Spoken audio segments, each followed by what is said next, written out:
Qui pro Domina, Justicia, Sequitur. Who sues for the Lady Justice?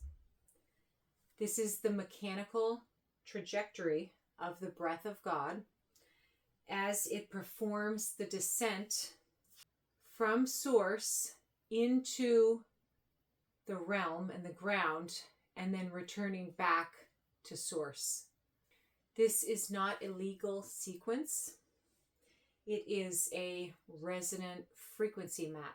It governs the transition from potential into matter, and it ensures that the first breath grounds into the terrestrial grid of the new earth.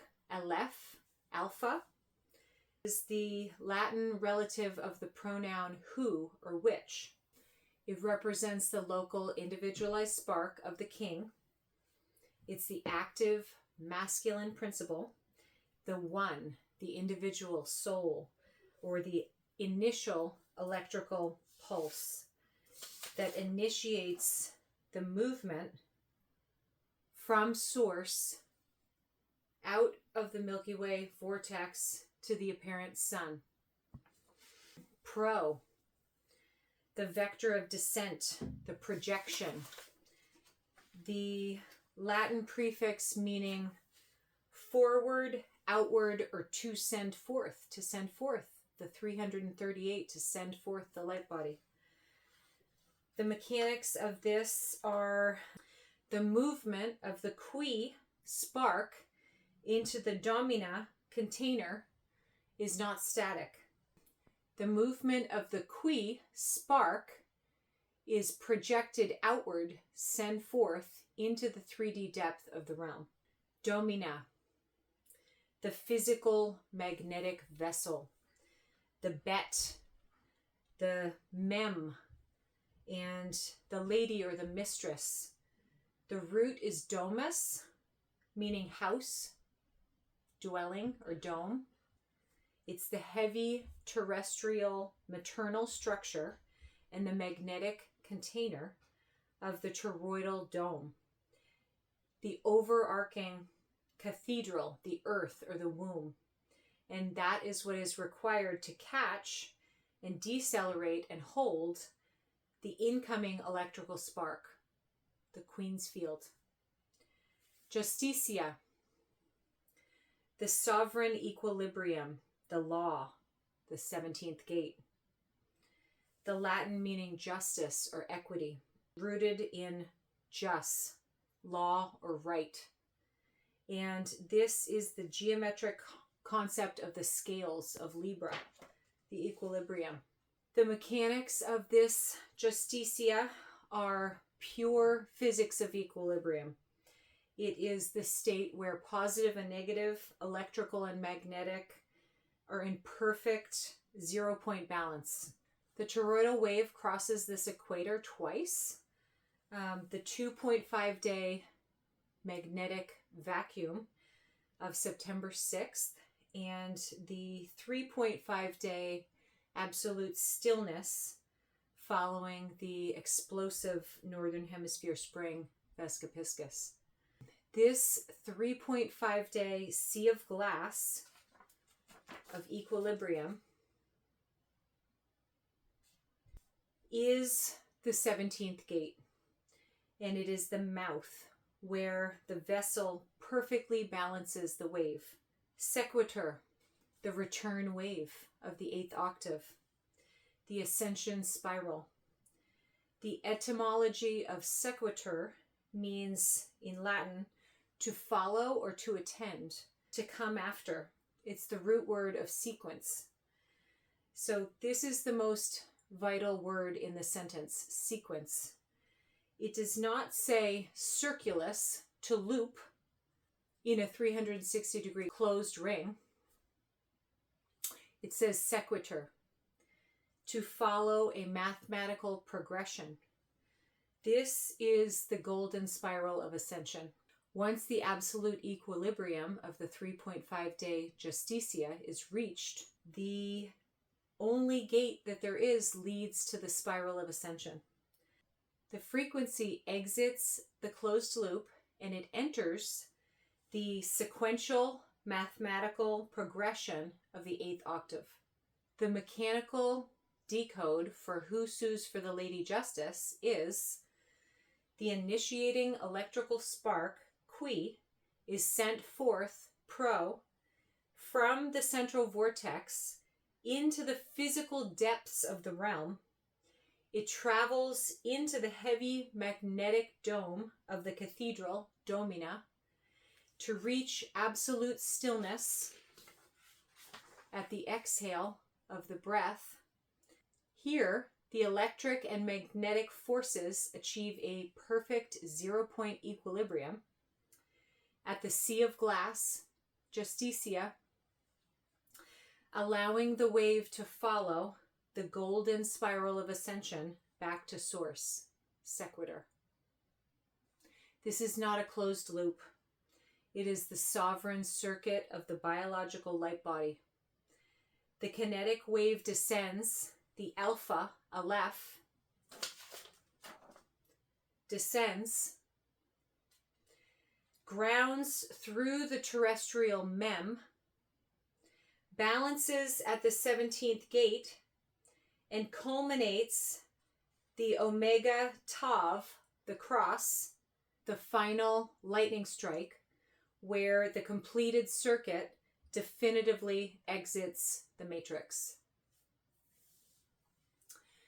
This Latin circuit is not an isolated mechanical code.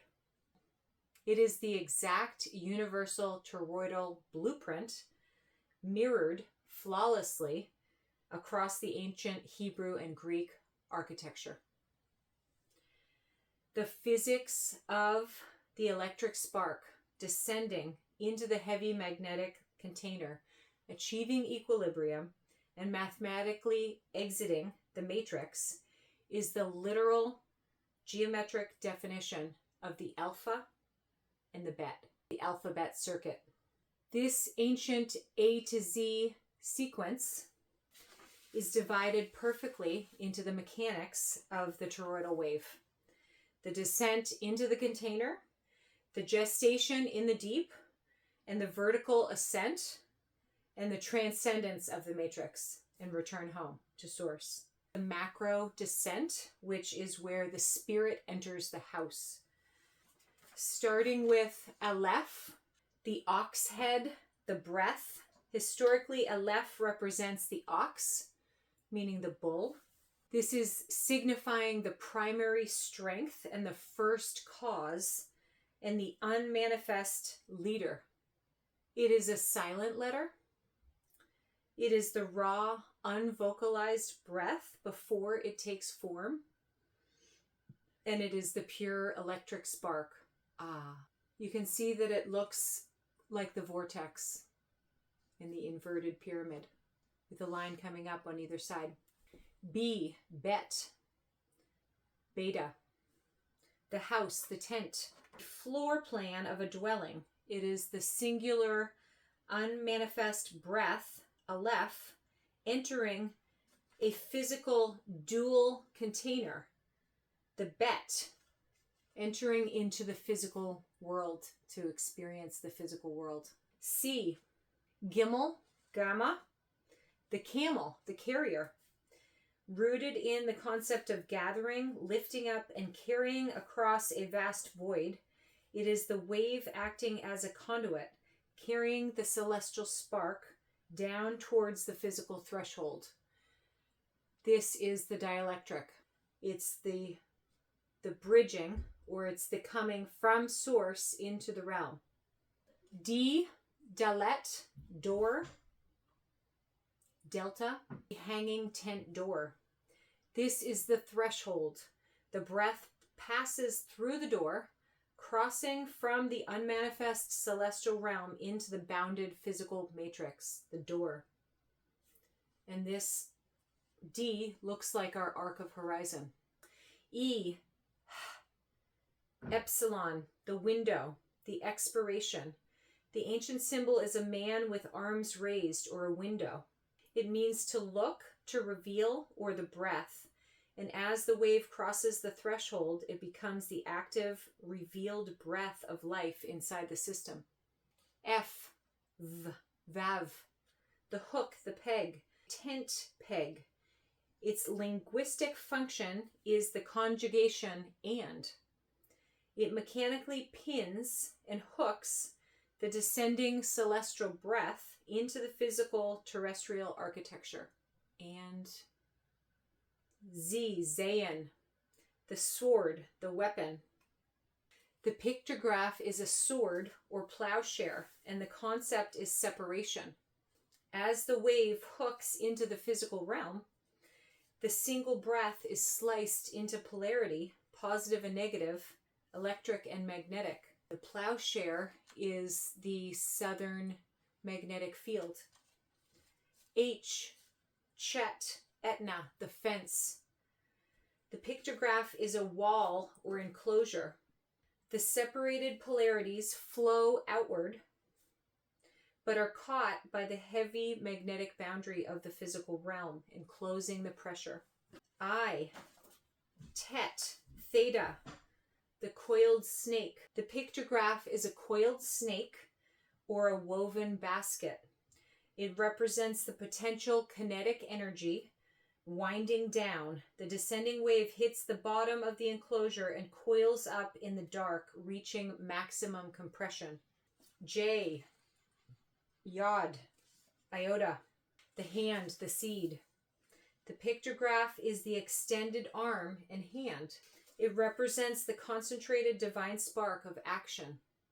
The wave has condensed into a single microscopic seed of light, and it's planted at the absolute bottom of the matrix.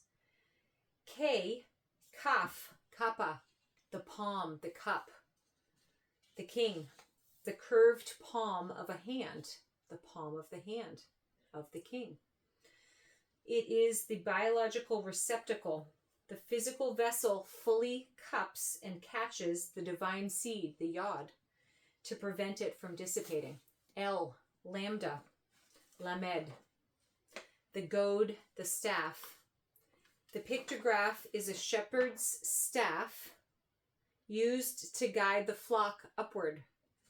It is the tallest letter in the Hebrew alphabet, and it represents the force that arrests the downward decay. It begins directing the energy into a controlled gestation, into the mem. The mem, the water, the womb, the rippling wave of water, representing the deep, heavy maternal fluids of the physical body. The spark that drops into the biological water for systemic gestation. Nun, Nu, the fish, the sprout. The pictograph is a darting fish or sprouting seed. It's the eternal life that emerges directly out of the waters of the mem. The seed is now a living, developing blueprint. O, Ayin, Omicron, the eye, the human eye, the fluid gestation of the wave and the internal perception of awakening. The internal nervous system reaches equilibrium, opening the eye to see beyond the physical container. P, Peh, Pi, the mouth. The pictograph is an open mouth, the physical exit gate, where the internal breath is articulated into the external word, the 17th letter. The silent gestation is over and the mouth opens to unseal the matrix. Q, Cough, the back of the head and the needle's eye. The pictograph is the horizon or the eye of a needle, and it represents the narrow, precise, vertical trajectory the breath must take to ascend in the realm and in the head. R, Resh, the head, the chief. The pictograph is the head of a man. The wave has moved from the belly of the water up the spine and into the highest biological center of the head. Shin, sigma, the fire and the teeth. A flame or two front teeth, representing the consuming fire. As the wave accelerates upward, it transforms into thermal plasma, burning away the carbon density of the physical house. Internally, in the realm, in the dual witness chiral mirror, in the light body of man. Many levels. The cross and the mark, two crossed sticks, the final letter of the Hebrew alphabet. Tav represents the absolute final boundary, the 0 point and the seal, the cross. The fire rising hits the ceiling, crucified on the cross of your internal biology, your vagus nerve. Transcendence, breaking the loop.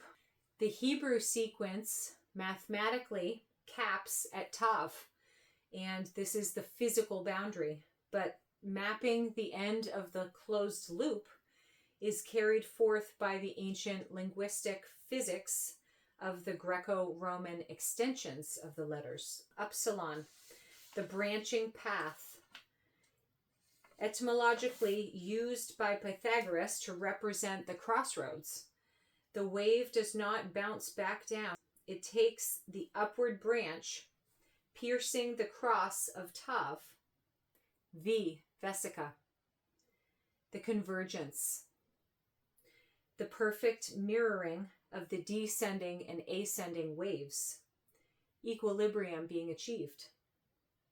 The vortex, perfect stillness. W, the dual wave, the dual witness, a literal double V, double vesica. The chiral mirror, where the energy rising from the earth is now perfectly identical in frequency and amplitude to the light descending from source. The reflection, the connection, the magnetic reconnection of the fallen state. X, Chi, the crossing, the celestial intersection. The unified frequency crosses the final ecliptic boundary. Yod, Ypsilon, the ascension axis, and the frequency leaving the horizontal loop entirely. The Yod, the beginning of the new age of Aquarius. And Z, Zeta, Omega, the lightning strike, the end, the completed circuit, and the spark has traveled from the vacuum up, down to the mem, and then ascends back to source. Traveling from the vacuum, populating the physical house of Bet, mastering the waters of Mem, opening the mouth of Pe, piercing the cross of Tav, and returning to source as a fully articulated breath. The Alpha Bet is the blueprint of the light body of man. It is the absolute spark of God, the Aleph, the Aries lamb, descending into the terrestrial waters, the dual house and physical body of Bet and Mem. And this is the Lambda descent, where the high frequency plasma Aries spark sacrifices its charge into the matrix. The vessel, the Bet or Mem, must act as a conscious capacitor to arrest this magnetic decay, conceiving the eternal seed of the light body, Nun. Thus, Mem, Aleph, Nun form the light body of man. This architecture is hidden within the Lambda itself. The uppercase Lambda is the pyramid, the top of the pyramid and the sides with the apex. And it is the two witnesses,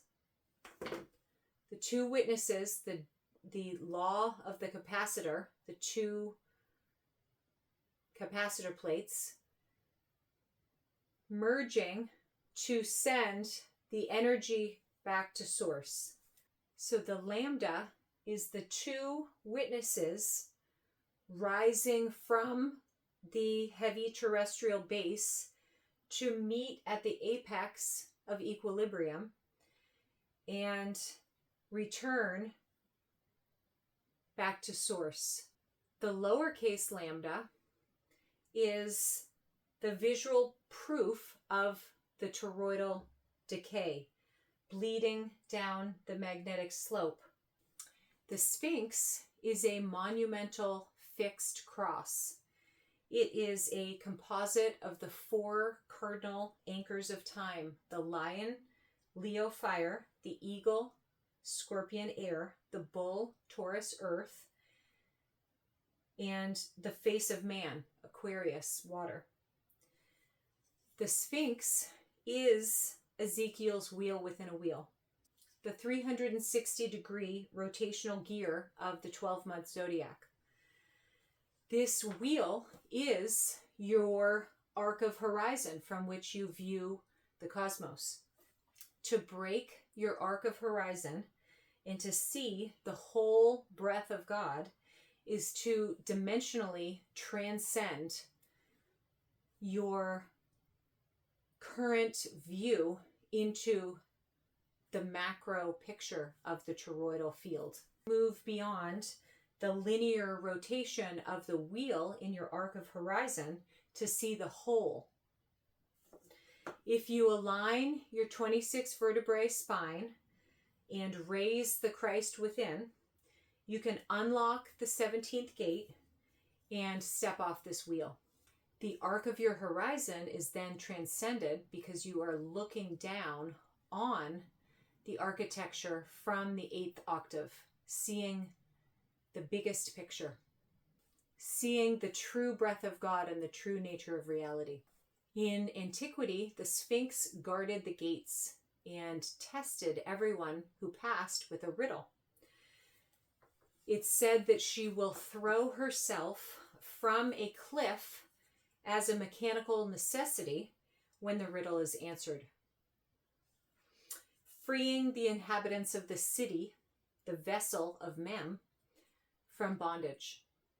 The cliff that she throws herself from is the tropical gap, the absolute boundary between time and the true celestial mechanics of the living breath. As the gatekeeper of the 365-day loop, the Sphinx's power relies solely on human amnesia and the disconnected antenna of the fallen state. When the initiate perfectly articulates the breath of God and mathematically and scripturally wrestles the matrix to the ground, the gatekeeper of the 12-month calendar and the limits of man's personal arc of horizon will self-destruct. To dissolve the gatekeeper, we must answer the riddle. Solving the riddle will prove that the 13-month calendar is the absolute foundational geometry. The ancient Greek scholar Pseudo-Apollodorus preserved the first riddle of the Sphinx, which is the mathematical key to unlocking the human vessel from the 365-day loop. The first riddle is, what is it which has one voice and yet becomes four-footed, and two-footed, and three-footed? Here is the answer to the riddle. Four-footed, two-footed, and three-footed. Mem, Aleph, Nun. Mem is the four-footed base of the grounds and the waters that is represented by 40 divided by 10 of the physical matrix, giving us 4. Mem is the four-footed base of the pyramid. It is the terrestrial corners and the four-square cube. This is the four-square cube. The four-square cube is the calendar and the light body, the New Jerusalem. The four-square cube of the calendar grounding into the physical body. Mem is the morning. It's the biological magnetic fluid container. It's the water and the woman and the heavy vessel of time. The gematria value for Mem is 40, divided by the physical matrix of 10 gives us 4. 4-footed is Mem. This 4 is the exact physical coordinate where the measurement of the lambda decay constant bleeds out. Here is the lowercase lambda, and inverted, it looks like a 4. This is the 4, and this is a chiral mirror flip of the 4, which is encoding the lambda decay. The high-frequency electric plasma bleeds out onto the ground, the Mem, and sacrifices its charge, decaying directly into the terrestrial base to feed the closed loop of the 365-day circle. The Mem is the morning. The morning is the dew of heaven, and the dew of heaven in the morning condenses the heavens in water on the earth, the dew of heaven. It is the morning of a larger cycle. And the 4 terrestrial years, the fertile ground waiting to catch the spark, the base of the Mem, inverted, is the waters above. So this is our pyramid and apex above, and this is our inverted pyramid and apex below, with the waters of the Mem at the top of the vortex. Aleph is the midday, the 2, duality, middag, the exact meridian. It is the precise midline where the 13th frequency meets the 17th gate of the 12-month zodiac wheel, and the 144 rising at the absolute height of its power. This is the 2.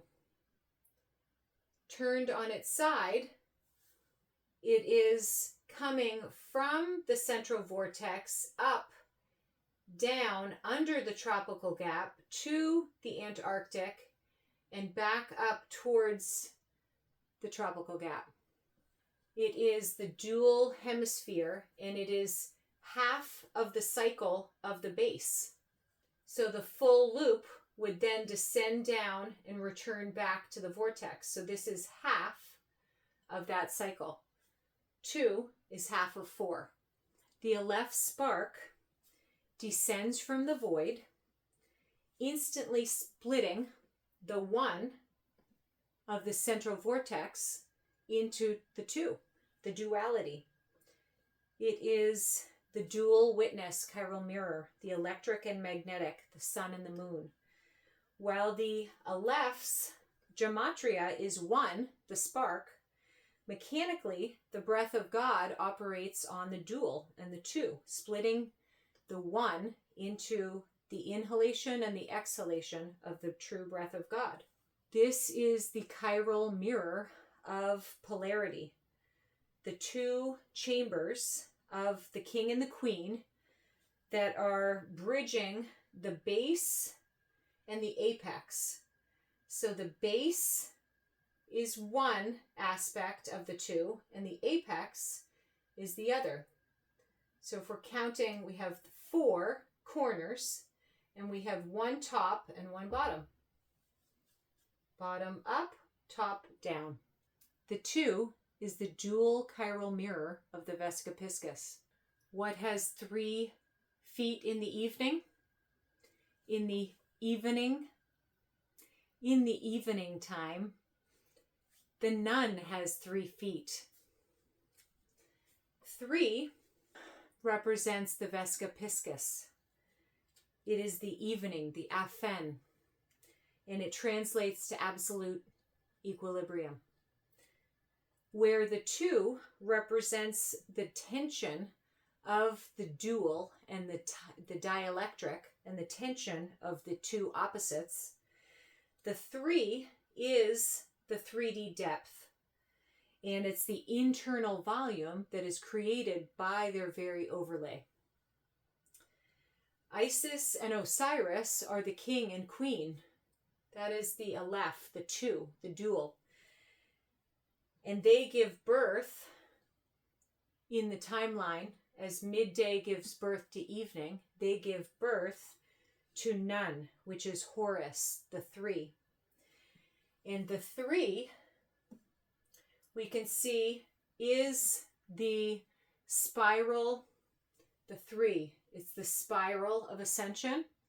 It's the S curve. It is the cardioid. The 3 is the vescopiscus and the depth, and it is the fish. 3 is the offspring of navigating the deep. It's born from the direct center of the vescopiscus, the square root of 3, and this trinity of the light body completes the 8-octave spiral, uniting male and female with the divine spark. That's the 3. The male, the female, and the divine spark of the fish, the 3. So the Nun is the light body itself. It is the 3rd foot with a cane and eternal staff. So the 26 vertebrae of your spine is the cane, and that aligns with the 17th gate, which is the direct center of the pyramid, and that staff being the central vortex of the breath of God.